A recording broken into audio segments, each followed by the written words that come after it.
I am Milana Ostroy. I'm a real estate broker in the San Francisco and Peninsula area of the Bay Area. I am so excited to be here on the Ideal Hour podcast with the one and only Simon. Let's get to it. Hey guys, this is Simon with the Ideal Hour. On today's podcast, I have someone very special coming on. Not only is she a family friend, but also one of the best real estate agents in the Bay Area. I personally love her energy. Her energy is something that surprised me on many occasions that I got to know her. Milana Ostroy, is that how you pronounce your Yes. name? Perfect. The last name, I'm always getting wrong. You guys know that. But overall, today we're going to talk about real estate in the Bay Area, particularly luxury real estate, how to get a loan, what are some of the challenges with selling real estate at a luxury level, and the interest rates. We're also going to get to know Milana's advice on social media because she's very active and does a great job there. Milana, welcome on the podcast. Thank you for taking the time and coming out. I hope you do enjoy it. Thank you so much for having me. I'm excited to be on the Ideal Hour with you. Oh my gosh, let's get into it. Okay, so first, you're a licensed real estate broker. You're here in the Bay Area, particularly in the Peninsula area, which houses some of the most expensive homes, including in towns in like Hillsborough and Atherton, all the way down to Palo Alto. How is that beneficial? How is that a challenge? Like what can you say about this particular market in the Bay Area? The challenge is that these people want a lifestyle. It's not about the luxury real estate. It's not about the square feet. It's not about having a tennis court or not. It's about what kind of life can they enjoy? Can they travel with? Can they leave their home with? Can they live in their home with? What can they provide to their children, their families? That's what they're really buying here, because the Bay Area lifestyle, in my opinion, is one of a kind, not only in weather, but in reach to many other cities, whether it's Lake Tahoe or Napa. There's many different types of enjoying that are very accessible, right? And then there's the SFO International Airport, which is huge, which is one of the best international airports in the world. And I would add to that, I think that's such an advantage of living by, say, Hillsborough or Atherton, particularly Hillsborough. You're like 10 minutes away from the airport, or even 5, depending on where you are in Hillsborough. And that's an advantage to some of these CEOs and .com higher ups that are continuously traveling, even though travel was kind of slowed down.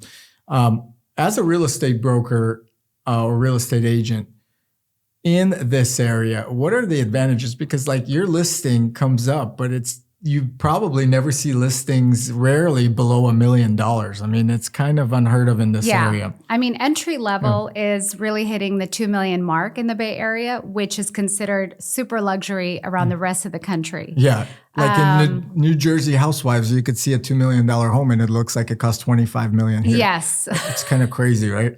So the entry level is really high. Yeah. What's considered luxury starts really high.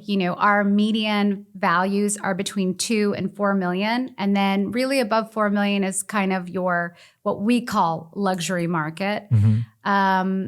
It's a challenge because those are jumbo loans, right? Yeah. The rest of the country is primarily under $1 million or under 2 million. Yep. So they're doing more conventional.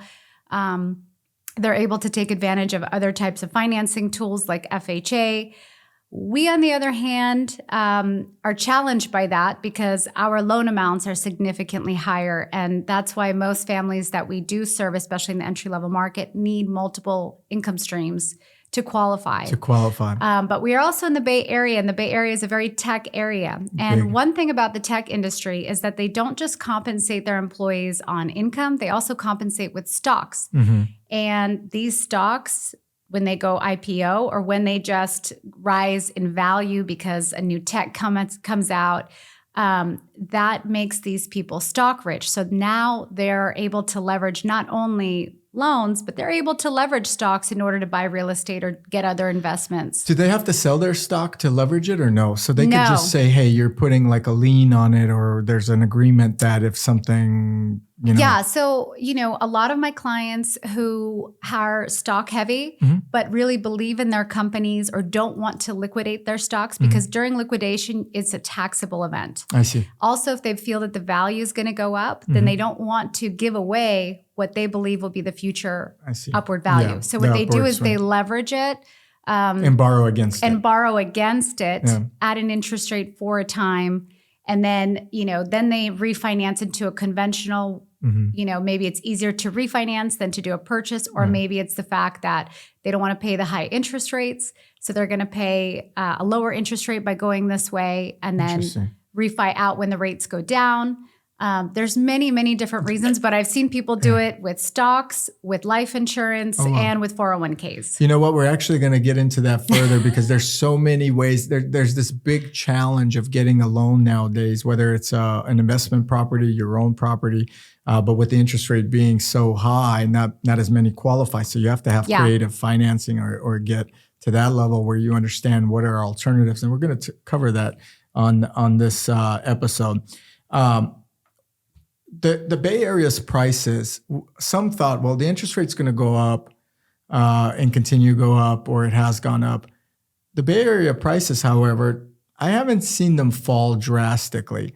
So what's going on there? Why do you think the prices, say in Hillsborough, Atherton, and in some cases are selling for, a sale price that we both are like, wow, that went for this price, and it's insane because you would think, well, how is that person affording it? Or you would think there's less demand with the higher interest rates, but it seems to be maybe a supply issue. What do you think?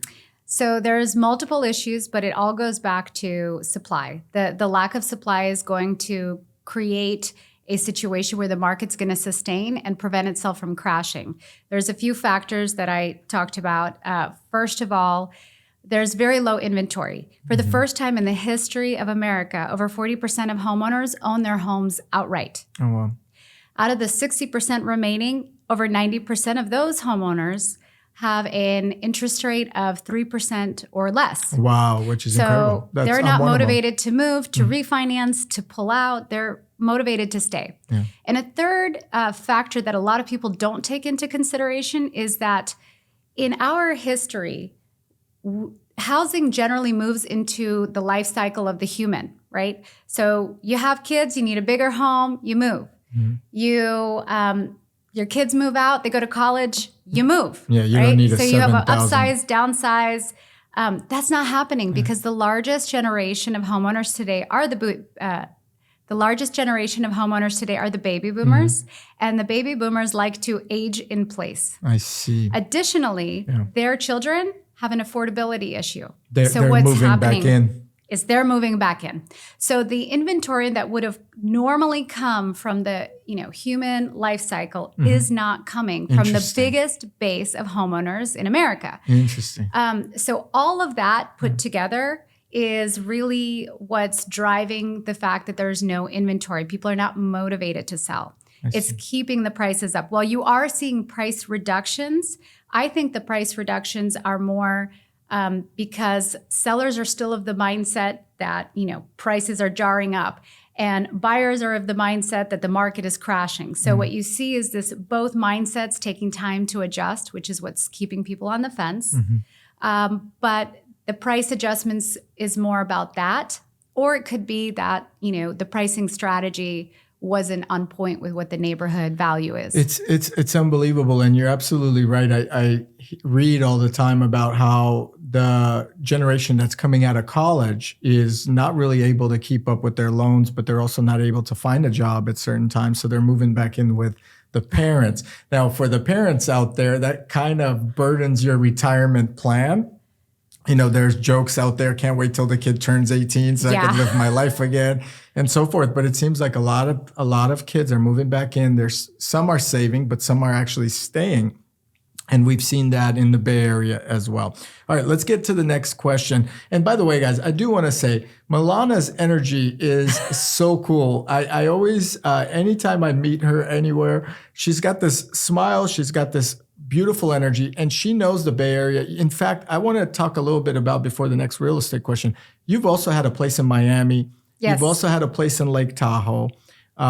These are like, Miami's a hotbed right now. It's probably the place to party. Let's compare those three places for the viewer, because, and actually for me, that's interesting as well. I've been vacationing in Miami quite a lot. I'm actually licensed there as a broker. Yes. Oh wow, what a small world. But Miami is just so booming. Give me the lifestyle in the Bay Area for the audience. Give me, say, the lifestyle or why Tahoe's important into that niche. And then what does Miami add to the flair if someone can have the opportunity of these properties? So, the lifestyle in the Bay Area, people here enjoy great climate, great education, a very inspiring group of people, right? Here, everyone is working hard and trying to build companies and ideas and create technology, and this is really a hub center of business creation. And so when they go home, they want to relax, whether it's outdoors. After COVID, that's been a big thing, a big demand. Or whether it's looking at a beautiful view. We're also in a very beautiful area of the country. But people really want to relax, tone down. They're very big on education, kids' activities, and they love the outdoors. A lot of people here love the outdoors, which is why Tahoe is such a keen place. Tahoe is not only one of the most gorgeous lakes in the country, in my opinion. Yeah, I agree. But it also creates a huge outdoor adventure. You can ski, rock climb. There's things for kids to do up in the mountains, even if it's not snow season. During the summer, you're boating on the lake. It's a great getaway. R&R getaway, because here everyone is stressed. Everyone is working. Even in the Uber luxury properties that I sell, those people are working and they are under stress. And though they're enjoying that lifestyle, they want somewhere to kind of get away, but they don't want to be too far. And Tahoe is driving to here. Now, on Tahoe, sorry, I know you want to jump to Miami, and I love Miami as well, or South Florida. But on Tahoe, there's this big debate, and you're a Bay Area real estate agent, and you own the property in Tahoe. There's this big debate of North Tahoe versus South Tahoe. So what is your thought on that? Okay, so I've enjoyed both. So let me preface that. The house that we had was in South Lake Tahoe. And what I loved about South Lake Tahoe is if you like to be out and about, it's got more of a city feel. You have comedy shows and restaurants and casinos, and it's got a day and night life that's a little bit more exciting for those who like a little more entertainment. North Lake Tahoe is very understated. It's much quieter. There isn't much casinos or comedy show or nightclubs. There's not that. No little nightlife is what you're saying. There's no nightlife. I know nightlife. And so, in North Lake Tahoe, people like to stay in their homes, cook dinners. If you're like me and don't tell the world, I can't cook. YouTube so going out is kind of a thing. When you don't have a cook on hand, right? So if I'm there with the kids, I need to go to a restaurant. Hey, but you know what? You're a beautiful woman. You want to get dressed up. You want to you want someone to cook. You want to have a glass of wine. I understand that. Right? Not too much to ask for. You're working your butt off during the week. Who wants to sit at home and cook? Some people do. There's nothing wrong with it. I like everything, but I definitely like to be, it's very hard for me to relax. So South Lake Tahoe was great because I was always on the run. I'd be on the mountain all day, come down 4:00, 5:30, I'm out the door at a restaurant, going to a comedy show, going ice skating at night. That's awesome. It provides, from summary, and I've been to both as well, and it provides a very good nightlife. If you are having, say, friends over, et cetera, you have some nightlife that you can actually go to versus everything closing at around 9 p.m. Now, it's not, maybe it does the downside of it. There's some riffraff that comes in. There's casinos. There's gambling. There's things that you may find in a metropolitan city that are seen in Tahoe, which may be dangerous for the kids, et cetera. I could do without the smoking. I can't believe that's still a thing. Really? So it's a big smoking area? Well, not in South Lake Tahoe, but in any casino. I see. It's the only place where you go. It's so weird. It's so weird to me that that's still a thing. And growing up Russian, I mean, that was a thing. Every time you would go to celebrate someone else's somebody birthday, was smoking. 50 people outside. I never understood it. And because I never smoked personally, I would just wait for people to come back in the restaurant to talk. So I'd be on my phone. It was like me taking a break from them. Yeah, from them, or them taking a break from me during. I was the same, but I could never even, when people go smoke outside, like, oh, just keep me company. But it's freezing. Yeah. I was like, no, I'll just wait inside. Yeah. It's funny. All right. It was great. But so let's talk about Miami. Before Miami, we got to go back to North Lake Tahoe. Oh, yeah. Okay, please do. So one thing that I will say about North Lake Tahoe is that there has been a lot of luxury home development, more in North Lake Tahoe than in South Lake Tahoe. Way more, right? And the property values are often significantly higher, but also North Lake Tahoe is kind of shared with the Nevada and the California line. Now, if you're on the Nevada side, you're going to love the tax benefits, right? So that's one reason why property values are higher there. Also, because it is a quieter, understated, more private area, there's a lot of higher end over there. You'll find higher end boutiques. It's more of an Aspen feel on a diluted basis, right? Exactly. There's Squaw and there's a little higher end in terms of North Star, in terms of the ski resorts. So you don't get as much as the riffraff. The Ritz-Carlton is there. They have a nice little village where they keep restaurants and homemade ice cream, etc. But it's also really nice. And they also, as part of that, have transportation to the resorts from different luxury home communities, which is really nice. That's I don't see in South Lake Tahoe. Yeah, interesting. And there are quite a few developments I've seen. They're all over, pretty much over $3 million to buy. You know what? A lot of them are prefab homes. You would never know it. Really? They're super modern, wood, glass, concrete, metal. I love that. And beautiful. And they're prefab. That's crazy. They're gorgeous. That's crazy. I will thank you for bringing that back to Tahoe, because that does cover a lot of luxury. I know Larry Ellison, for example, bought a couple properties there. I was reading in North Tahoe, they're supposed to build the Waldorf Astoria. Maybe a Four Seasons coming to compete there, I was reading as well. So he owns quite a few properties there that he needs to do something with. There's room. There's room for development, and there's not a lot of competition. So I'd be surprised if Four Seasons didn't come. So if you were living, and we're sticking to Tahoe, if you were living in South Tahoe, and this is kind of my own curiosity, have you ever driven north? Or you have? Yeah. So you enjoyed the whole lake no matter where you were? Okay. Yeah. I like both sides. Okay. If I were to do it, I did south for quite a while. I'd happily do north. And tax savings is top of mind right now. So for me, if I were to make a choice today, Milana, would you buy north or south? I really like the tax benefits of north. Yeah. And with older kids, that can take the transportation themselves to the ski resorts, that's a huge plus, because there's nothing more rewarding than creating independent children. And they have the best time when we're not around. That's true, sadly. All right, let's get back to Miami. And thank you for sharing about Tahoe. Great points. Why Miami in real estate? And you mentioned you're also licensed there, which is pretty cool. What flavor did that add to your life, or how is that different than the Bay Area? Because I would say the Bay Area and Miami are nearly neck and neck in terms of prices and kind of demand. Yeah. Before it wasn't, right? It was like Miami was like, well, I could buy it, but it's hot. And now you can't buy it, maybe. You know what I mean? Miami was in overbuild mode for all these years. And Miami was a city where people would move through rather than own. Although, people from all over the world that were extremely wealthy all had places in Miami. It was their pit stop. But in general, as far as living there, a lot of people didn't live there full time. Miami was, a transient city.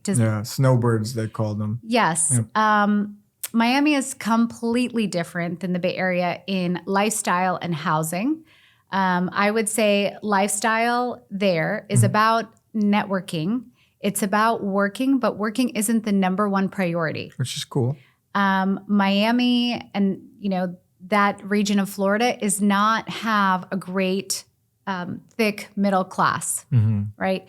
So what you're seeing over there is either, super wealthy people or people who have earned their wealth elsewhere that live there or visit there. And now it's become more living focused during COVID, during the pandemic. Sure. A lot of the country moved there, especially the New Yorkers, right? Yeah. So there's more job creation. But if you would imagine the Bay Area is like a contract, right? And on the contract, you've got your T's crossed, your I's dotted, you sign on the line. Yep. In Miami, things are done on a handshake. It's a very, very different mindset. Like Scarface movie. Oh, okay. And people network in very party-like situations. Rather here, people network in very formal situations. Yeah, or coffee. Or coffee. Yeah. Starbucks, Pete's, any kind of coffee shop. Yeah. So it's a very different lifestyle. There, it's about the quality of life. People like to live there. People really enjoy working here. I like to go out there. Yes, exactly. When I say live, they like to do things other than work. Oh, you mean like live their life? You live their life, So they'll go after work out somewhere. And I will say that the weather creates a very conducive environment to not wanting to go home because it's warm at night, you don't want to sit in a house. Yeah. You want to be out and you want to see people. And you enjoy the lights, you enjoy the weather and doing everything outside there. Also, people dress there, right? Yeah. Here, it's a very understated, I would say, kind of black uniform dress code. Yeah, and if you dress outside of that, you're kind of you stick out. You stick out. You're a black fly on a white wall. So weird. So it's a very different lifestyle. And it's really interesting. Just to add to that, and we'll move on from this topic, but it's so interesting because we're living in one of the most expensive areas. Yes. And you aren't technically. It's not okay to show off what you're wearing in most cases, like much of the time. Not all the time, but like I notice Veronica gets dressed up, you ladies get dressed up, et cetera. And if you go to drop off, your kids at school and you're dressed really nice, people look at you and go, what is she doing? Or so forth. Well, I was known as the mom in heels for a long time at my awesome. Kids' elementary because apparently, I didn't get the Lululemon like activewear uniform. But it's not that I wanted to dress up to drop them off. I just had to go to work. This is your style. This is your style. Me. And that's okay because in Miami, every time we would go out there, the women are dressed beautiful. They take care of themselves. They're in shape. So are the men. I mean, and literally, the men too, it doesn't matter what look you have. I was only looking at the women. Apparently. Yeah, thank God. But it doesn't, what I love about Miami is everyone has their own style. There isn't like a one style, although there's images that people have of what Miami life is like. And half of those people aren't dressed, but that's not true. There are a lot of places where people are really nicely dressed. What I love about it is that people put effort. They put effort into branding themselves. How you dress, how you smell, how you look, that's your brand. It's important and it's beautiful and it's just so enjoyable. I had a buddy that has several businesses.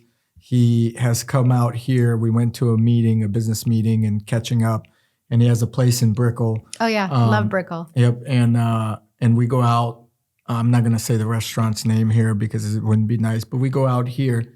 And it's around 9:00 and everyone looks sleepy and tired and everyone's underdressed. And he goes, this is depressing. I don't know why we're out here. It's so different because in Miami, you only start, you go out after drinks, you go home, do the family thing, you put the kids down, and then the parents have that energy to go out. But I will say that in Florida, you get a lot more vitamin D, okay? And the Bay Area has a huge deficiency of vitamin D. Many people are working all day indoors. Inside, and probably I would bet that 90% of people, if they got tested, are at least 25% deficient. Wow. Which is why you should take supplements. But people with more vitamin D who get out into the sunshine are generally happier. Yep. That's a proven The sun fact. makes you happier and makes you less sick. And I agree. Miami's winning this round. Okay, let's continue. So we talked about the Bay Area and we talked about Miami. The reason I wanted to bring Miami into it in Lake Tahoe is because I feel like Bay Area connects Lake Tahoe. You get one and the other. It's such a benefit. Yeah. But a lot of people from the Bay Area and California particularly have been going to Florida or South Florida. And then South Florida has boomed because you mentioned New Yorkers also coming in. Then you got the two most richest states, or maybe arguably one of the most wealthiest states, both combining into one state, or the exit happening. So the prices have gone up and they add different flavor. Significantly. If you're in the Bay Area, what do you tell your buyers who are considering buying a home in the Bay Area in this market? Let's say you have someone you're representing. What should they expect? Well, they should expect that, things will take a true negotiation. It's not like the pandemic times. Pandemic times, you've got one time to look at it, 15 minutes, and then you got to decide. So here, they do have the time to decide. This will be a negotiation, right? Sellers want to hang on to their prices. Buyers want better prices. Mm-hmm. And also, I try to have my sellers commit to a 5 to 7 year plan. Okay. What they actually do is up to them. But if they're not willing to live in this property for the next 5 to 7 years, they really shouldn't be buying it. Interesting. They might outgrow it. So if it's a new, like I'm helping these newlyweds right now, right? Mm-hmm. And, they're looking at 2-3 bedroom properties. So I asked them, are you guys planning on having kids? Not to be intrusive, but the fact of the matter is it's likely that they're going to have kids if they're just getting married, right?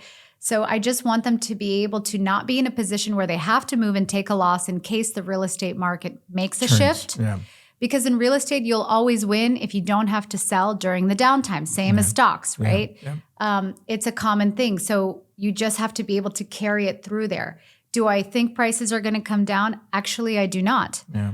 Do I think interest rates will come down? I do. Yeah. But I do not think that they will ever come down in the near future to where they 3%. Were during the pandemic. It's just not normal. The normal is like 4 to 5 3/4. That was really the norm. Yeah. The other thing is that I'm telling my buyers to look at alternative leveraging tools, meaning the 30-year fix became the focal point during the pandemic, but that shouldn't be the focal point. Pre-pandemic, very few people got 30-year fixed loans. Yeah. Most people would do 5-year, 7-year ARMs, which does have some risk. I'm not saying go blindly, but you've got 5 to 7 years to refinance. And the difference between now and before, when I was in real estate, is that after 2007, that great crash, they changed the law on prepayment penalty. Whereas before, loans had 3-year prepayment penalties. Yeah, you can get out. Here, you can refinance tomorrow if you wanted to. So if the interest rates go down, you refinance. And because they have that opportunity, and because everyone forgot about the fact that there's different types of loans, 5-year, 7-year, 10-year fixed, maybe there's a DSCR loan, which is another home hack that I have my buyers look at. I ask them, would you consider living in a single family home with an ADU? Would you consider living in a duplex or a fourplex? Because if you would, then we have more leveraging tools as long as you occupy one of the units, and then the other units can support your income. And that's how, the new American dream should be. I see. Because the old American dream is own your house, buy your primary residence, own it outright, which in my opinion is not an intelligent move, and live your life. Yeah. But now that I know what I know, and what I wish I knew when I was younger, is that I actually want to buy income before I want to buy primary residence. And if you can do both at the same time, it's worth it, because you can live there for a year or two, move on to your next, and have a property in your portfolio that's providing passive income. Passive income is everything today. It is the key to life, because you're not trading in time for a dollar. Yeah, I agree. And guys that are listening, passive income is so important to anything that you're buying, whether it's a luxury car. Milana mentioned a great opportunity to have someone else help you with the mortgage, as long as you can live in that type of circumstance.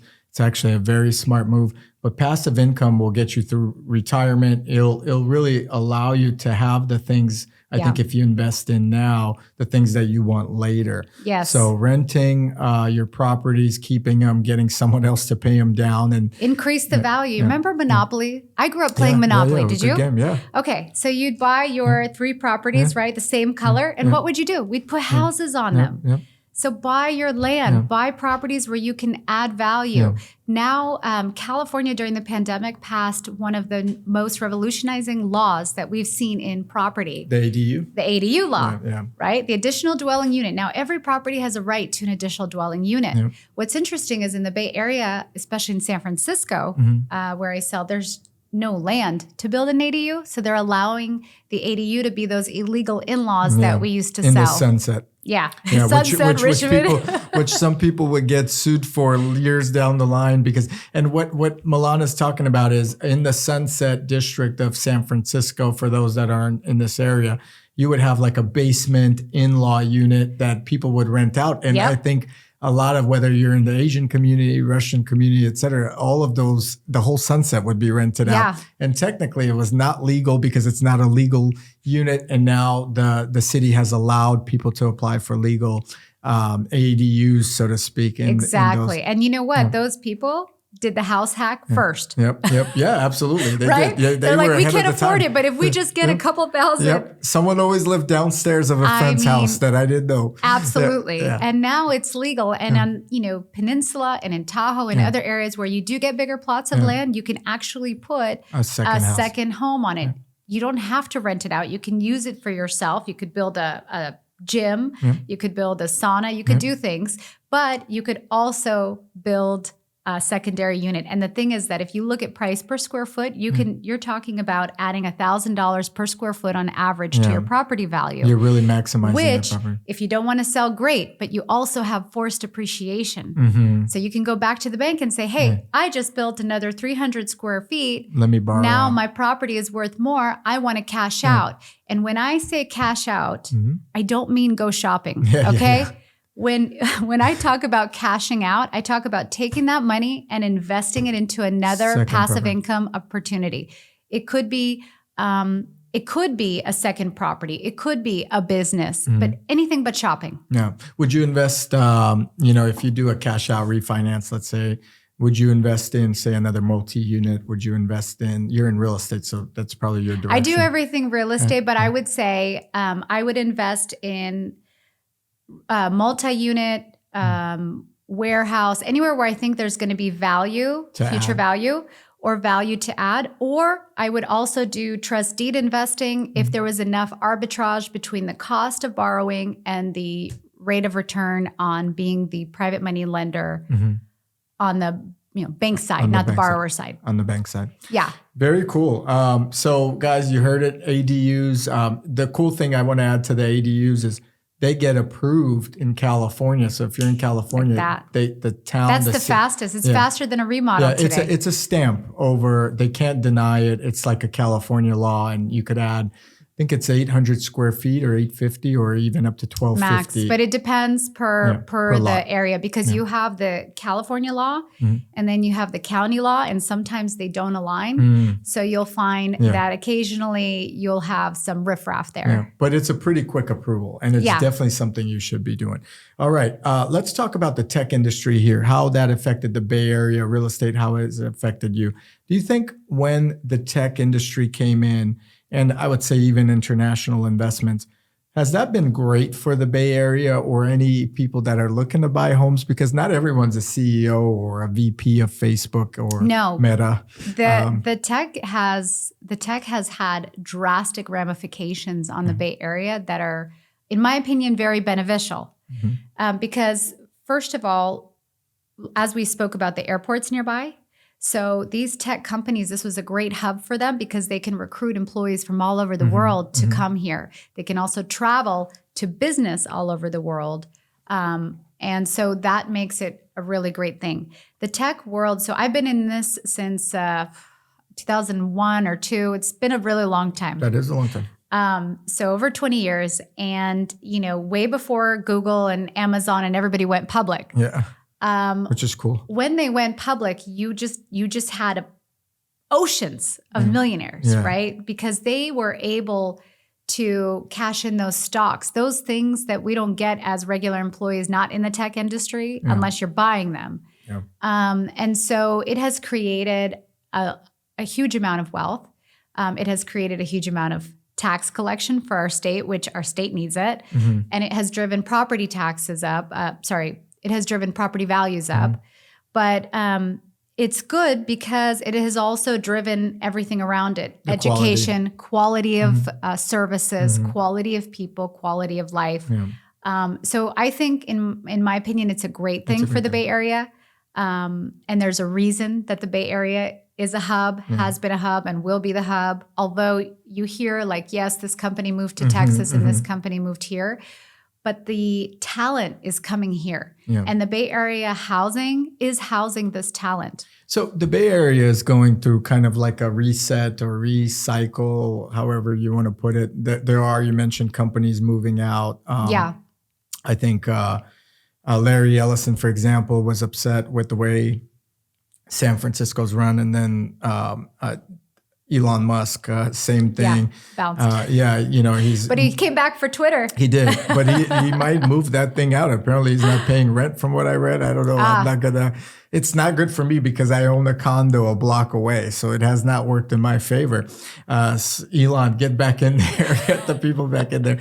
But overall, I think it's going through some kind of reset. And you are right; it is the hub. There's some type of substance, but I do think that at one point, the local governments or even the state governments need to give some type of incentive to keep these companies understanding of why the core, why this all started here, why it's important.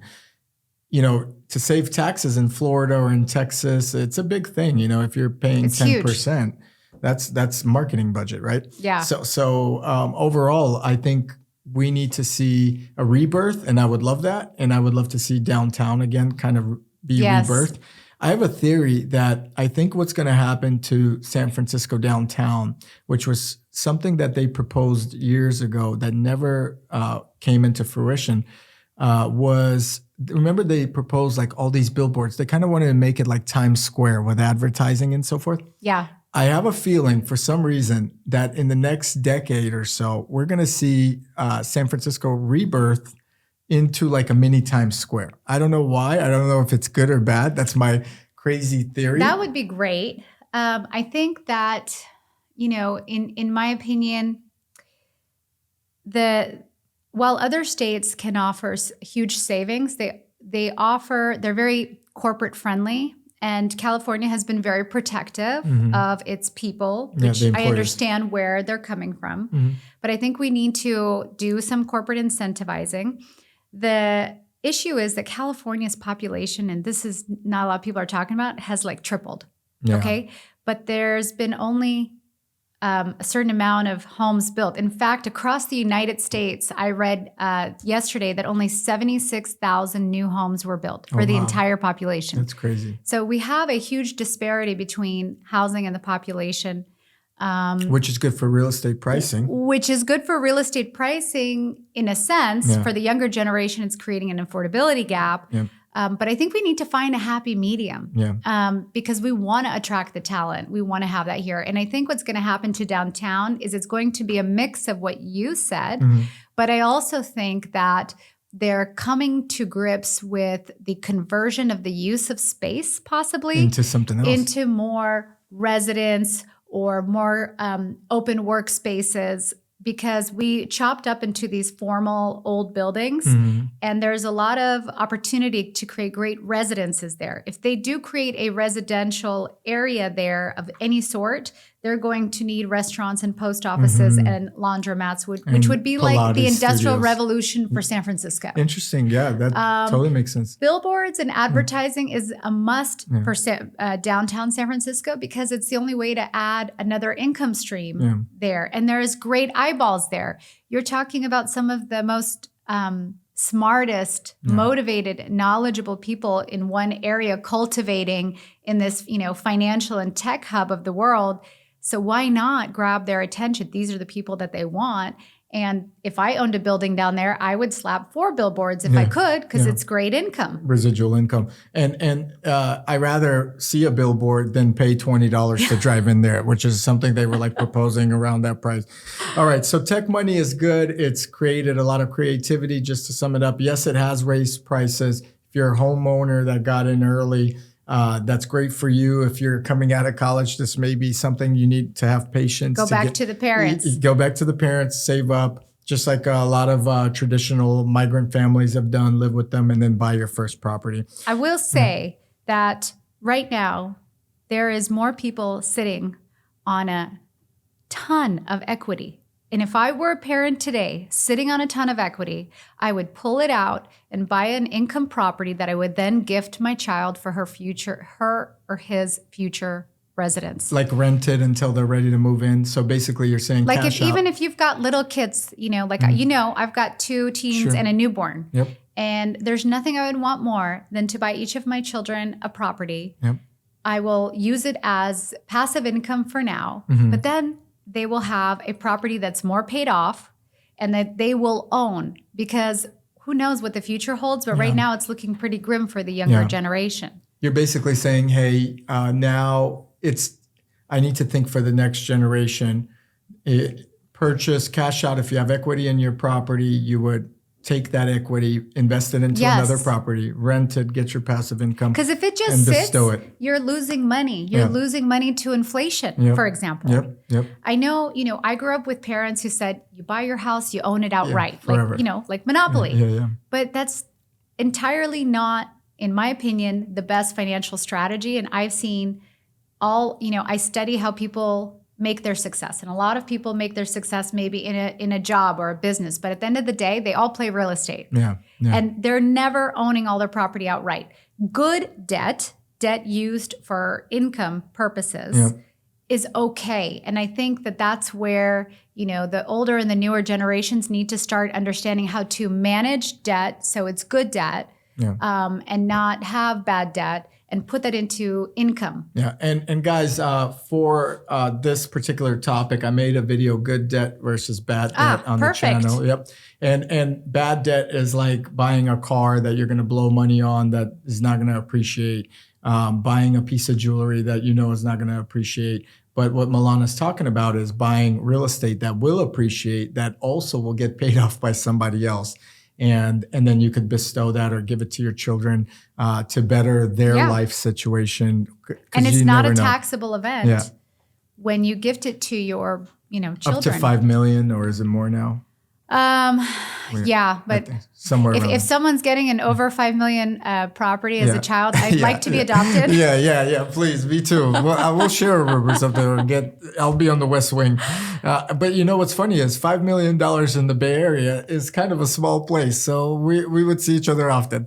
It sounds like a lot of people go, wow, Bay Area, you paid $3 million for that. And it's a shack, which is really weird. But our wages are high. Everything is high here. It's a great place. This goes back to Bay Area, Miami, Florida, whatever place you live, Texas. This is a great place to make money if you're on the grind, hustle and bustle. Yes. It's really not a great place to sit and let time fly, because it's just then you just go to Miami to the beach, please. Yeah, and just accept your life there, which is not bad.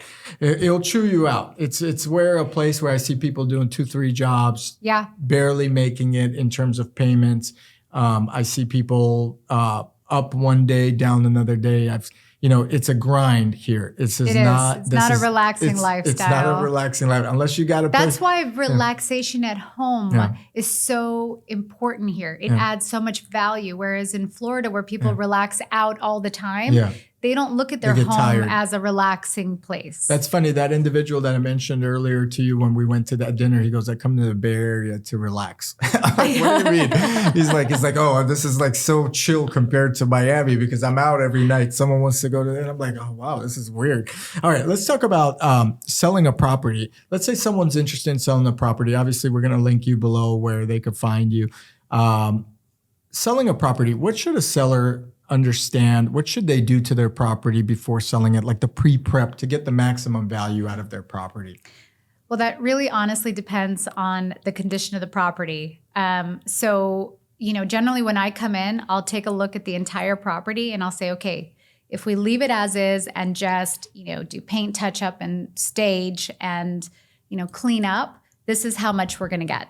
If we do some renovations, talking about 1 to 3 week time period, and this is how much value we're looking to get. If we do full renovation, this is how much value we're looking to get. And the time that it's going to take to sell. You've got to consider timing as well, because if you're in a shifting market and the market might decline, you want to get on the market fast. You want to be the first one out, because your neighbor could decide to take a lower price and bring down the comp. So, but generally speaking, most of the listings that I take, they will let me do, 1 to 3 week prep work. Clean up. Sometimes I even renovate a bathroom quickly. It depends. But, if you are thinking about selling in the near future and you're like, we just want to prepare our property, some of the basics are make sure your landscaping, especially in the front, is looking green and inviting. That's your curb appeal. That's the first impression. It's the first impression. Like they're either going to walk in that door or not based on what they see outside, right? Then you want to paint inside. You want it to smell good. You want it to be decluttered. You don't want it super personalized. When it's super personalized, people don't know how to envision themselves there. Let me tell you, people are not paying millions for square feet, bedrooms, bathrooms, a kitchen. They're paying for them seeing and living their life there. What does it mean to sit in the living room and sit by the fire and drink a glass of wine? What does it mean to gather with their kids after school? Are they doing it around an island that overlooks a beautiful green yard? So we need to create those visions so that when they walk in that door, they feel good, it smells good, it looks good, and we make their eyes follow whatever we want. And so that's where, we will add color, mirrors, lighting is very important. Very good. These are some basics that they can start to work on even before I walk in the door, if they're just even thinking about it. Also, I would say that the number one thing I see sellers cutting corners on is getting inspections and getting staging. If you don't have inspections, you can best believe that if I'm the agent on the other end and that inspection comes in, I'm going to be negotiating every single point. Which is awesome. Want to say, hey, this is the condition of our property. This is everything you need to know about our property. This is the condition, and that's why we priced it the way we priced it. While there are things that could come up, if things come up outside of that, then we can talk. But other than that, that's the way we priced at that condition. So, I want to add to that. That's such a great point. And I've done that as a strategy to lower the price of a property I've purchased before. So, we'd come in and without inspections on the property, and then we'd get our own inspections. And then you have this negotiating stronghold almost where you're saying, well, listen, I was willing to pay for that at that time, but now I know the roof needs replacing. That's $30,000 off, and you don't want to lose this sale, et cetera. So great way to put it all out on the line where you could just know you knew about that. It's part of the inspection. And over disclose. Over disclose. People are like, oh, should we write that we had a leak? Yes. Because if you don't, and then they discover it afterwards, that lawsuit's going to cost you a lot more. Over disclose is key. Over disclose is key. And staging. Okay, so I know staging is super expensive. And there's different stagers that I use. But staging is really important. Even if you have beautiful furniture that we can work with, if we can stage, your furniture is for you. It's for your taste. We are not looking for your taste. We are looking for a bland taste so that they can envision themselves there. Like if you've got a zebra couch or a bright red couch that looks phenomenal in that area, that's great. And I will probably really enjoy the uniqueness of it. But when you get the crowds in, most people are much more plain and understated and just want to see clean lines, open rooms, clean lines, bright, and space. If I present an empty room, it looks 10 times smaller than it is. They're like, oh my God, a bed would never fit here. Like, I don't even know, like an L-shaped couch. That's just the way space looks. So staging is really expensive, but it's also an investment in your return.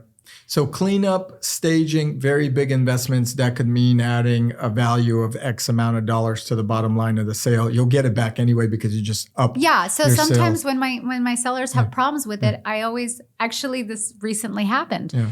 I walked into a listing. They're like, no, our furniture is perfect. Yeah, of course. It's like, look at our house. It's so cute. And it was honestly one of the most charming houses in San Mateo. Okay. Oh, really? Okay. So it really was charming. But I was like, there's too much. It's too much.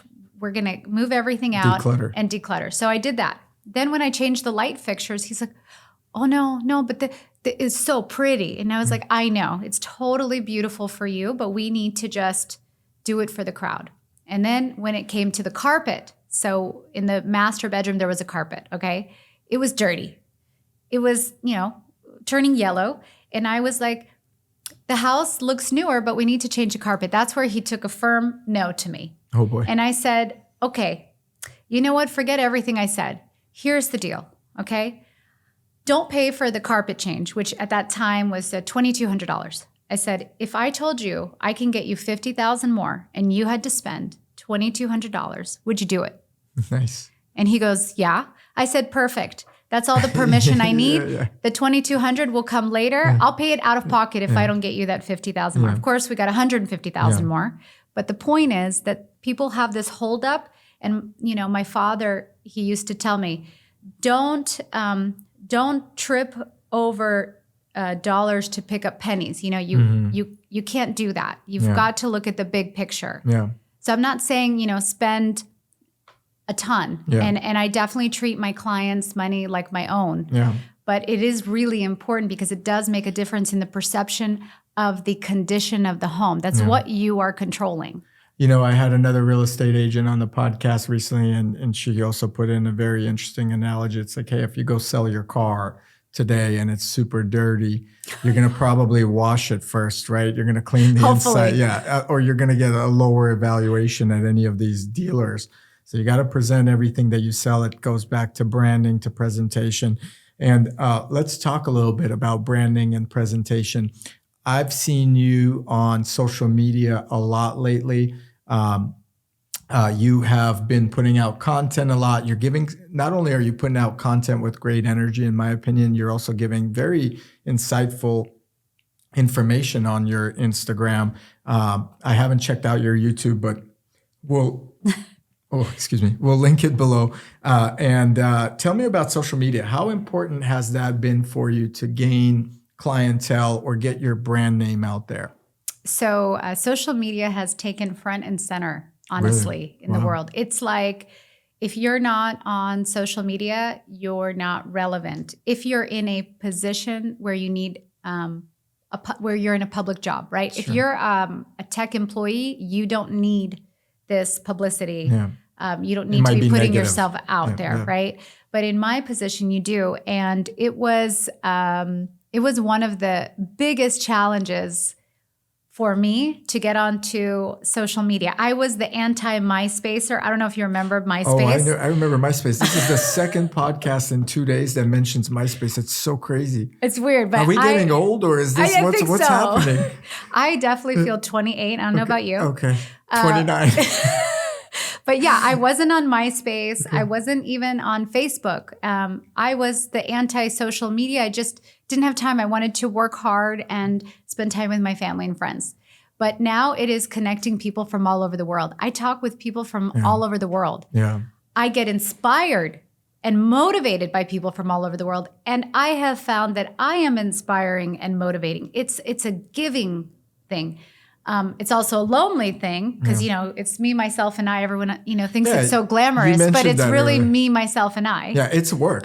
It's not, this isn't like, guys, when people are posting on social media, especially for like a job, this isn't like, I'm going to post on social media. It's fun. It's like, no, I got to present the message that people are going to understand. In a way, they're going to understand it. And accept it or consider it of value. And it's not easy. It's a job. And to do it consistently is a whole different topic, and you've been doing it consistently, which is great. I've been putting myself out there, and there's different opinions and criticizers and all that, but who are the criticizers? Who do we beat up tomorrow? I don't know. No, but it's good. It's good, right? You hear everyone's different opinions, but I believe that if you give value, people will value you. Yeah. And instead of trying to sell what you do and push your service, I'd rather just give value. And, if people see and hear and trust me with their biggest financial, investments, that's the biggest compliment that anyone could receive. Social media is so weird. People that are criticizers, it's really weird, or even the haters, let's put them in the hater category. And there's haters, especially for women, I find it in much more than men. I feel so bad for women because they'll put up a nice photo and there's like 10 other women saying nasty things. But it's like, why do they do that? Unfollow the person if you don't like their message or whatever it is. You're not obligated. And they continue to follow you. It's like you're continue to feed them. Yes. Someone I know said, haters are your biggest fans. I'm not going to mention that person's name, but they'll never unfollow you. And they're going to continue riding with you to the end. And they're going to do that view 5 times over. As a man, I don't get it as much. Thank God. I do get it from time to time. But how do you deal with that? How do you deal with people either pretending they know more than you or just being nasty on the internet? Well, first of all, I've been through so much more that, hey, I'm alive. I'm here. I'm able to put myself out there. And I think that in itself is a huge accomplishment. And I always tell people, don't try to be perfect. Just get out there. Yeah. So I don't really take it to heart. I like to engage with them. And when they say, taking from your, leveraging your stocks to buy real estate is a horrible idea. Yeah. Well, it could be a horrible idea. It could. Yeah. For the wrong deal, it should. Yeah. It's not, we're not giving blanket rules. Yeah. Like that's not what life is. Nothing's guaranteed. And nothing is guaranteed. And the way you use it, like taking debt could be considered terrible. But if you use it and it's bringing you income, it's great. And with proper timing, it could essentially make it or break it. So I feel like, people are so like zoomed in on something, or they really want to engage and criticize, and that's the way they engage with you. So I'll take all the engagement. I don't get hurt feelings. Just like when I present offers, I don't have a problem presenting low offers or at whatever offers. The key is that I'm coming to the table. The good news is that you're able to, play with somebody. Yeah. You're almost encouraging it for a debate reason. Like, why is that? You're not coming in like this person's attacking you. That's good. You push it I'm into very positive. Yeah. I don't let, I feel like whatever you think is whatever manifests. Yeah. And so if you let negativity enter your brain, you're going to dwell in this negativity, which will then manifest itself in your life. I've learned to always be positive because I've almost lost my life. So everything on this side of the ground is a good day. What do you mean by you almost lost your life? Do you want to get into that? Or I was in a pretty wild car accident, and I was the only survivor. Oh my gosh. And, it all happened so fast that it makes you realize really how fragile we are, because we don't feel fragile. Yeah. We do all kinds of things every day. And you could just get smushed like an ant any day. Yeah. So life's too short. Life's too short. To deal with drama. I appreciate you sharing that. That's tough. All right. So we talked a little bit about social media. We talked about how important it is. What are some social media tips that you could give to someone, maybe not even in real estate, maybe in real estate, whoever's watching, but what do you find effective or working in social media? So I like to try to focus on giving value rather than selling yourself. So instead of putting, house sold, I'm the best agent, number one agent in, I don't know, Bay Area. Try to give some kind of information that would help people that everybody's not talking about. And I saw that on your Instagram, by the way. A lot of people talk about, hey, listing sold, 10-day close, blah, blah, blah. And it's like, but then like what intrigues me about your Instagram is, and for the clips that I've saw, you're talking about how to get a loan. And we're going to go into that. But like, I don't see a lot of agents out there talking about, hey guys, don't worry about this interest rate. Here's a new approach of how you could still buy that first house. I find that to be engaging. Yeah. And also, right now, even my social media is always, I'm always trying to get ahead. Okay. And I think now in social media versus, 2 years ago, one of the things is that you want to be a market leader in the news, right? So when there's new information out there that can be discussed, whether it's the new ADU law or the new law that there's no single family home zoning, or, there might be construction in San Francisco that are going to convert industrial to residential, whatever it is in your area, whatever's important to those people, try to be the first one out there talking about it, even if it's controversial. Yeah. It's okay if people don't agree. People like, oh, but what if I get a bad comment? Then no one's going to like me. Well, popularity, it was never my game, right? I'm not here to be popular. I am here to serve and to bring value to people and to hopefully be in their, real estate and investing lives forever. That's how I feel. And I think that, I do, like a lot of other women, get hung up on, oh my God, how do I look? I have a wrinkle or my hair is not okay. But you know what? The fact of the matter is when you're delivering something of value, they're going to pay attention to what you're saying and not to the fact that your hair went sideways, right? So I try to mix it up. I also try to do real life scenarios. If you look glamorous all the time, and all the houses you sell are glamorous and all the time that you have in life is glamorous, it's not realistic. Most people can't relate to that. Yeah. So try to relate to people, whether, like for me on my social media, I talk about being a mom. I talk about being a working mom. I talk about, my dogs. Yeah. I talk about being entrepreneurial, being positive. Things that are not just what you're trying to work with. It's almost as if you're creating a persona brand of yourself. And I had a guest yesterday on the podcast when I told you that I've been doing a lot of these, and you're like, wow, that's a lot. I do feel it's a lot. But I had a guest on here. His company, he created his own podcast or his own Instagram, kind of like what you're doing. And he said, hey, that's how I differentiate myself from the 1,000 other companies. That you scroll through. Yeah, you scroll through, or the other 1,000 other companies emailing to get the house listing, or individuals. People want to get to know you. They want to know who you're dealing with. Like before they trust. So if you can get them, and that's why I always say, which I don't see enough in the Bay Area, is that you are your brand. When you're walking down the street, you're your brand. Yeah. So, try not to look like a bum, because even though you think no one's watching, it's your brand. So to me, how you look, how you talk, how you sound, how you smell, all of that's your brand, how you carry yourself. I love that. And to me, there's nothing more important or more beautiful than a woman that puts herself together every day. We do see a lot of women for some reason in the Bay Area.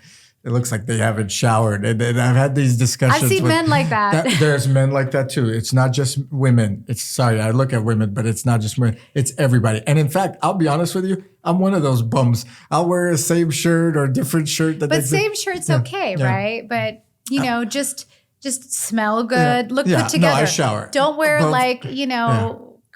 shirts that's like ripped in one place and you didn't know, or it's not matching. It doesn't matter your look. But it's important. I think put it together. Presentation. It's so important. And I've seen myself when I wear a button up or I really get dressed up, the level of respect that you get in a nice dressed outfit is so much higher than if you were to come in with a t-shirt. It's true. In many events, especially with people that don't know you. Yes. If people know you, it may not matter. But when they don't know you, or that first impression, like you mentioned, that lawn in the front property of the house, if you're looking like you just slept 2 hours, they're not going to get a good impression. They may not say, hey, you know what? I want you to represent me on this deal or whatever. Right? Like when you're looking on Tinder, right? Like when people use dating apps, you look at the picture, right? Wait a minute. Have you used Tinder before, Milana? Never. Okay, good answer. Actually, never. I've never been on a dating app. Actually, that freaks me out if I had to go back to dating.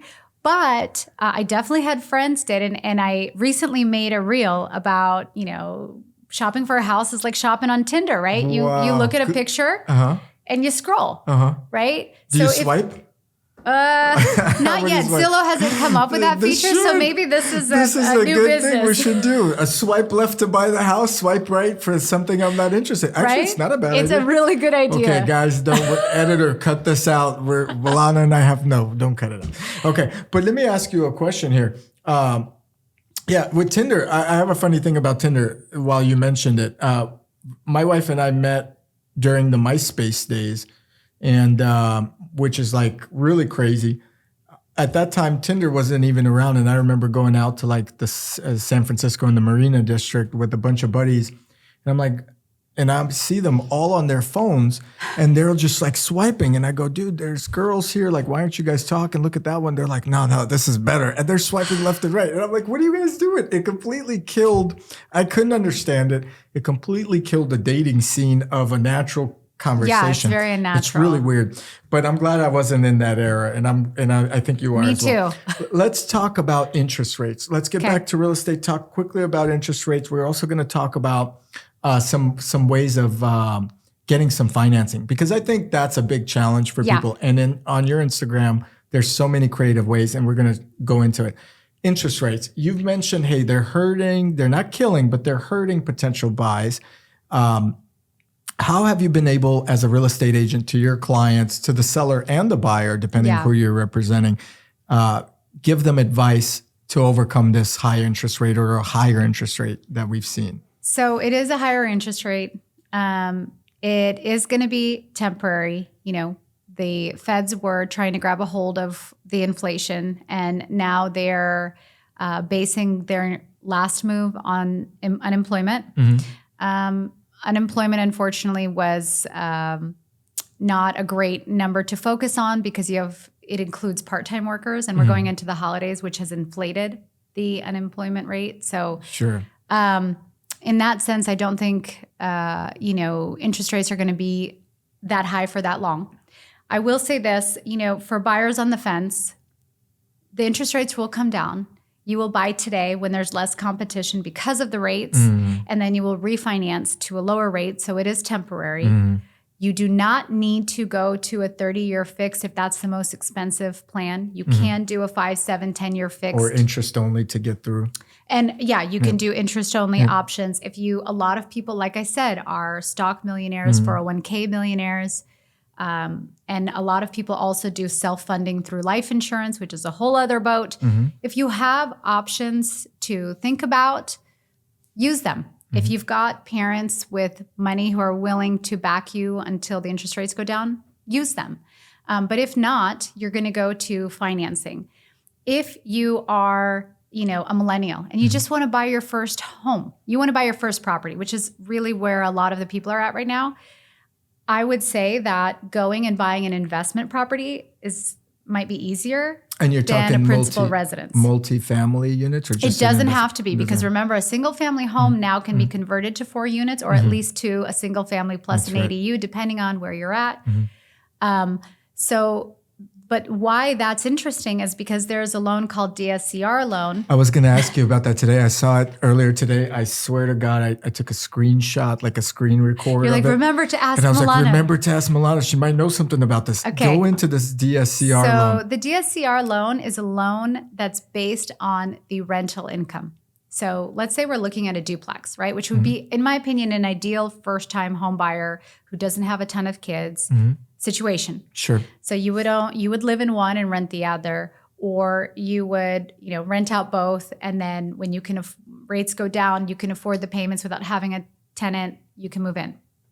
DSCR loan goes just based on the rental income. So even if it's vacant, they'll do an appraisal of what the rental income can be. Wow.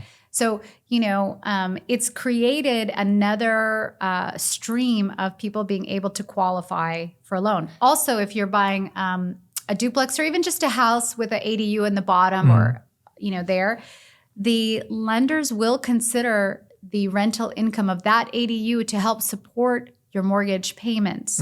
And so if you can show that is receiving income and you're living there, then it'll go towards your mortgage payments. So what I've seen actually a really smart couple of mine do is they bought a house with an ADU. They moved into the ADU. Got it. They rented the house, but they qualified for the loan really easy. Now, in a year from now, right? If that changes, that doesn't trigger anything with the lender. Right? But it puts them into a position where they can afford it now and they could qualify for the loan, because sometimes people can afford it.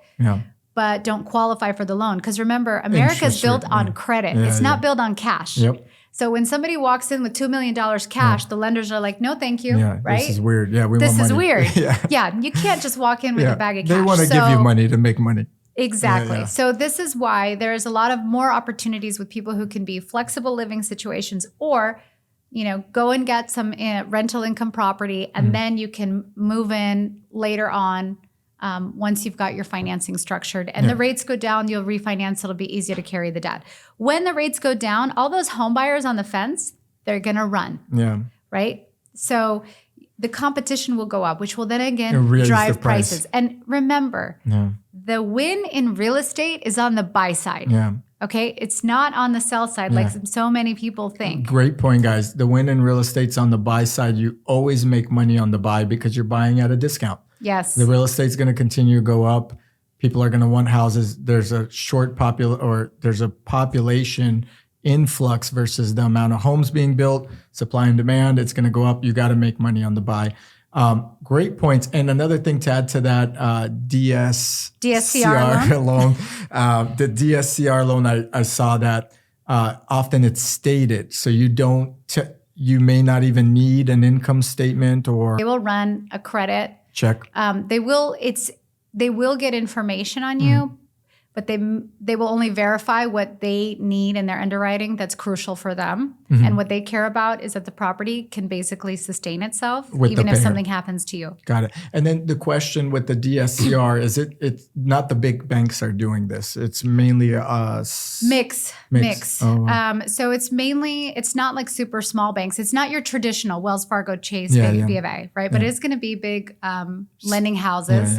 The other thing is HELOCs are back, but they're at a high rate. But it's a great way to have cash handy without refinancing. You were talking about credit, and that's an interesting way. So that's great to hear that getting a loan will basically allow you to have different ways to get this loan. You mentioned ARMs. You mentioned borrowing with a backer, basically a rental property where someone's paying.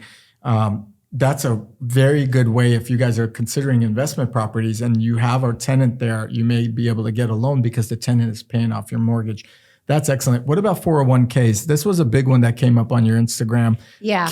Borrowing against 401, people typically say, hey, don't touch the 401k ever. What's the strategy there? I mean, if you're touching a 401k, then, if you're pulling it out to shop, or, to go on vacation, that's not going to do well. If you're doing it in order to create income, it's actually great because when you do create that income then goes back into the 401k. So it's a tax-free. So you're growing your money tax-free. 401ks, most people think I have to invest in stocks. Well, that's not true. You can invest in real estate in 401ks. Oh, I see. I didn't even know that. Yeah, you can. Yeah, and in IRAs and self-defined benefit plans, there's a lot. So there is a time and a place for that. If you're banking, for example, like today, the interest rates are 8% and you can get it at 2.5% from your 401k, you're going to do that. Is that your long-term 30-year hold? Absolutely not. You're going to refinance it and pay it back if you're using it for primary. If you're using it for income, all the income goes back to your 401k tax-free. Interesting. So there's that way. You can also do, some people are using seller carryback. Okay. Seller carryback is an age-old way to buy property. I've been doing it for 20 years. And then, when interest rates were deathly low, nobody needed to do it. Yeah. Now we're back to reality, and sometimes people need to do seller carryback. And seller carryback is when, you put a certain down payment and the seller, if he's able, which a lot of people are these days because of the amount of equity in the property, then they can carry, and then they are in the first position, which we know as trust deed investing, on their own property. And who believes in their property more than them? Right? Yep. So a lot of sellers, they're more comfortable. They're more comfortable like that. Now, they're also making a nice interest rate, right? 4 to 5% on a low risk situation. And they're getting residual income from it. Yes. And they're not paying the capital gains taxes they would have paid had the property been purchased in whole from them. Oh, wow. Interesting. So they're getting away from paying that capital gains tax. They're getting some passive income. Yeah. So they don't mind carrying the loan. Exactly. And they're recorded against the property, just like B of A or Wells Fargo is. I mean, so that's essentially trust deed investing. They're like a little B of A, basically, lending you the money and really not having to deal with a lot of paperwork. And what's great is, when sellers do that, they can sell their homes for a higher price. Yeah. So I see. People pay a little bit more, but then they don't have to go to the bank. And so, I've personally done that on the Tahoe property. Nice. And I personally did it on the Miami property. Oh, wow. Because it was easy and it was the same, but I didn't have to go through the hoops. And the great news or the great thing about that as well is it doesn't go on your credit as well, right? Because you're not carrying the loan. So technically your income to debt ratio remains much lower. You don't have $1 million property that's on your income anymore. That's pretty cool. So and how would you approach, let's say you're representing a buyer, they're not able to get a loan. How would you approach a seller to offer that? So first, as the buyer's agent, I would research what kind of equity is in the property and what their mortgage history is to see if there's enough equity where they can even entertain it. Because if there isn't enough equity, you can't do a seller carryback. What is a good amount of equity for that to be considered? Ideally, if a buyer can put down 20, 30% or more, it's a safer situation for a seller, but it means that the seller has to have that much equity.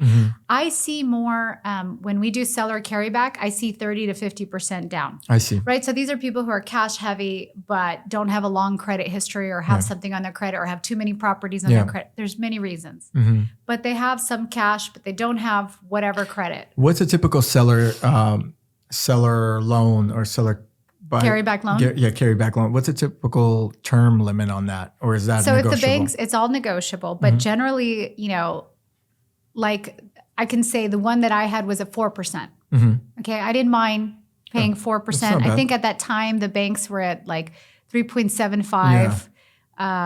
But it was a 4 and I was happy to pay it. And I gave them my credit. I gave them my tax returns. They looked at me. But the thing is that if I didn't pay, they take back the house and they've already collected a huge chunk of down payment. So actually they might even want it. Yeah. Right. They want you to not pay at that case if they want to take it. There's a lot of pluses. Of course, I'm not saying go blindly as a seller and do this carryback. You do need to have somebody very experienced in this representing you. And that's where I come in. That's cool. That's a great way. Finally, with loans, and we're going to get off loans as we wrap this up as well. Hard money loans to buy a property. Good idea, bad idea. Really depends for what. So in my opinion, if you're doing private money or hard money, as you call it, from the borrower side, it's a great idea for income properties. Okay.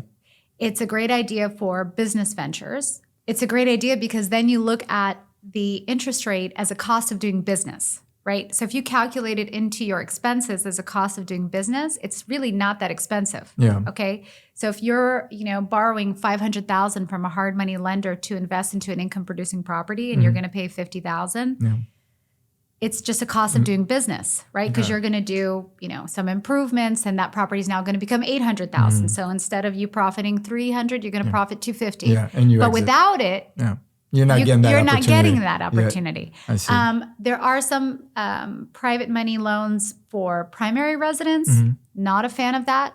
The only time that I'm a fan of that is if you have a property you want to buy and it's very competitive and you need to mimic cash. I see. But you have a property to sell. I see. Okay? So you're kind of in between. So you're in between. So you get a bridge loan to purchase and get the property, or sometimes it's a great deal. Yeah. It's not a competitive situation. It's just that for cash, you can get it for a lot less. And we know that the win in real estate is on the buy side. Of course. Then you go get it. And you only go get it if the property has a listing agreement and is ready to go to market. I see. So it's a very short-term, expensive way to go get it. But again, it's a cost of buying the discount. I see. So you're basically, you're ready to sell a property. You don't have enough money to buy that property, but your wife or your husband really loves it. You temporarily get that hard money loan against this property to sell that property within 30 to 60 days. Yeah, you can get it against the subject property you're buying, but don't, wait and list your it has to be simultaneous. There's actually one company that I use where they require the listing agreement from me in order to get the money. And I like that because people get really comfortable. Yeah. But the problem is the money is going and it's going. And you're in danger. You don't, I don't want to see anybody I know in danger. Yeah, flip. They could flip on both properties and be in the hole big time. Which should bring us to the next topic that I think is really important in real estate, foreclosures. Talk to me. Okay.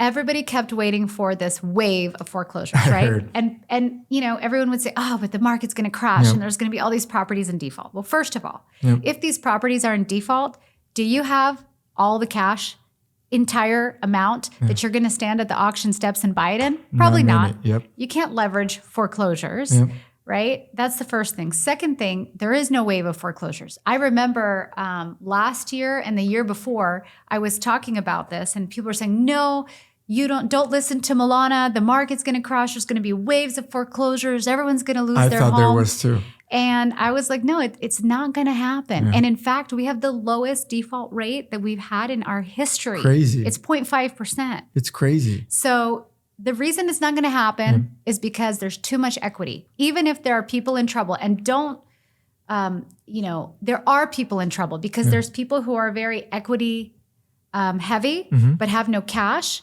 And we also have the largest credit card debt that we've had in our history, $4 trillion, right? Yep. So you are going to see people who are in trouble, but they're not going to lose their house because there's equity. There's too much to walk it away. They're going to sell it on the open market. Yeah, and get their premium and pay off whatever debt or liens. Exactly. Interesting. Foreclosure properties are good investments in your opinion? Not always. It depends on the deals. Because remember, when you're buying foreclosures, you can't see what's inside. You better not go blind. You better have me or somebody on your team to figure out which lien that is. That's the other part. People are like, oh, there's a house in Hillsborough, right? Hillsborough is average $5 million. And it's only a $2 million lien, right? Or $1 million. And it is a second or a third. If it's the first, it's a great deal. But the likeliness of it being a first is really low. So you do need to research which lien. It's not that easy. California is not an open dock state. You need to research if there's any involuntary liens because you'd be responsible for those too, or you're going to lose the house. Yeah, big time. So if they're back in taxes or IRS is after them for $300,000, you best believe you better be ready to pay that. Wow, that's crazy. The other thing is you can't see inside the home, so you don't know how bad it is. And the way I go, it's like, whatever you see outside, it's ×2 or ×3 inside as bad. Worse. Yeah, ×3 worse. So that's a good way to say. And usually those foreclosure properties, at one point we were looking at one too in Hillsborough. And on Conifer, I remember a beautiful property, but we try to peek inside and so forth. And usually they are pretty beat up. And they strip them. Yeah, they take out the lights, they sell whatever they can. And also some people get angry. It is what it is. I mean, it's a tough situation, and that's why, I private money for non-owner occupied passive all day long. For principal residents, it's a risky situation. Let's talk a little bit about you. You've done some guest appearances on Fox News, on CNBC. How was that? Were you nervous doing those kind of things? And now, you're doing your own marketing, but I would imagine if you get called up to speak on one of those big platforms, you got a little butterflies in your tummy and so forth. Always, every single time. I just actually spoke on a stage earlier this year, and I was super nervous when I got up, but the minute I speak, I'm good. It was a great experience. For Fox, it was a syndicate about Bay Area real estate, and specifically they wanted to know about Atherton at that time. And the other ones like Bloomberg, CNBC, I did through American Dream TV, where I was able to speak about something. For example, I covered San Francisco airports. I went behind the scenes in the entire airport, which was the coolest thing ever. And it was really great. I even had an opportunity to be on that real estate show, $1 Million Listing. Oh, wow. They interviewed. And I was so happy that I didn't go. Okay. Because when you go for, when you're on stage or when you're doing these shows, you have zero control of the editing. And a lot of what you see is an edited version of what really happened, which is very starkly different than what is intended or what's actually happening. And Yeah. Like I told you, I think when we first talked about this, I don't need fame. Yeah. I just want to help people and do what I love and share what I know. Yep. And so, any kind of news stuff or teaching stuff or motivating stuff, I'm all in on that. Yep. Any kind of drama or like TV shows. For ratings. Not my that's thing. Not your thing. Yeah, no, that's totally right. They put in some different music and all of a sudden this becomes a suspense of what you said versus what you were trying to convey. All right, let's briefly talk about family. You have 3 kids now. Yes. You recently had a baby and you look great. How old is your baby? She is 2 months now. Okay, 2 months. So Milana had a baby 2 months ago, guys, and she looks fantastic. How is it like juggling your work-life balance now with a newborn? I think at one point we were at a gala and you mentioned you need only 4 hours of sleep. But what is the work-life balance here? How do you manage that? How do you stay motivated to do all these posts, to meet your clients, to meet your buyers, your sellers, and still give time to the family? So family for me is number one. I'm a super hardcore loving mom. I do it through organization, structure, and routines. Okay. So I'm up before everybody. I wake up, 5 a.m., 4:45-ish, and I'm ready for my day before everybody wakes up. It also gives me an opportunity to, load the car, do my emails, plan what I need to do, like do my lists, and then I'm all the kids until they go to school. Then when they go to school, I look at my list and my calendar and I'm at it. There are moments in the day where you're like, oh, what did I need to do? I mean, everybody has those, but because I keep such lists, it makes it easy for me to dial back into what I was going to do. I do routines. So for example, I try to make it to dinner at the table at 7:30. So like today I was driving my son and I was like, T, we didn't have an opportunity to do dinner yesterday. I want to make sure that today we're doing dinner and games. So I like to do games. Okay. I suggest when they were little, I did Monopoly a lot. Now we're doing Rummy Cub and other, kind of just strategizing games just to exercise the brain, but also have fun and bonding and, talk. So it sounds like you turn off the phone when it's time or it's like there. It's there. And unless it's like a super emergency, I pretty much don't take it. I see. And I ask them. So we all kind of put our phones in the middle. Yeah. But yeah, I tried to spend time. I'm there at every single game. I've never missed a game, a show, nothing. I'm always there. Good for you. It might be I might be multitasking. Yeah. You have an earpiece in. And I'll let my clients know, hey, can I call you in an hour or whatever? But I will always pick up on the phone of my clients and then I'll just let them know when I'm available. So it's kind of an imbalanced balance. I will say that there's no real balance in life. It's just, you've got to find priorities. And I think that what helps me the most and my number one mom hack is routines. Routine. I was going to say the same thing. For me, that's everything. If I fall out of a routine, then everything's out of whack. Yeah, I think also mentally you probably would get out of whack. I've had the same thing. If I'm not in a certain routine, everything feels off balance. Yeah.